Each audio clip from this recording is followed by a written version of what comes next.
तर आज आपण पार्लेजी बिस्किटांवर दूध घालून एक भन्नाट रेसिपी तयार करणार आहोत। त्यासाठी पार्लेजीचे 5 रुपयाचे 3 पॅकेट्स घ्यायचे आणि त्यामध्ये पाऊण कप एवढं कोमट दूध घालून घ्यायचं आहे।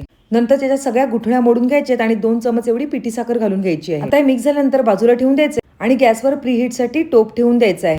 त्यानंतर हे बॅटर घालण्यासाठी एका बाउलमध्ये आपल्याला तेल लावून घ्यायचं आणि त्यावर मैदा घालून घ्यायचा आहे। थोडे आपण ड्रायफ्रूट आणि टुटी फ्रुटी कट करून घेतली आहे। आता या स्मूथ बॅटर मध्ये अर्धा चमचा एवढी बेकिंग पावडर आणि पाव चमचा एवढा बेकिंग सोडा घालून घ्यायचा आहे। 1 चमचा एवढं दूध घालून व्यवस्थित मिक्स करून घ्यायचं आहे। आता हे बॅटर या बाउल मध्ये घालून घ्यायचं आहे आणि त्यावर ड्रायफ्रूट आणि टुटी फ्रुटी घालून घ्यायची आहे। पुन्हा थोडं बॅटर शिल्लक आहे ते टॅप करून घ्यायचं आणि त्यावर ड्रायफ्रूट आणि टुटी फ्रुटी घालून घ्यायचं आहे। आता प्रीहीट करायला ठेवलेल्या भांड्यामध्ये आपल्याला केक ठेवून द्यायचा आहे आणि 15 ते 20 मिनिटांनंतर आपल्या इथे मस्तपैकी पार्लेजीचा घरच्या घरी टेस्टी आणि यमी येथे केक तयार झालेला आहे। केक थंड झाल्यानंतरच आपल्याला या बाउल मधून काढून घ्यायचा आहे। तर तुम्ही इथे आपल्या केकचा स्पॉन्ज बघू शकता।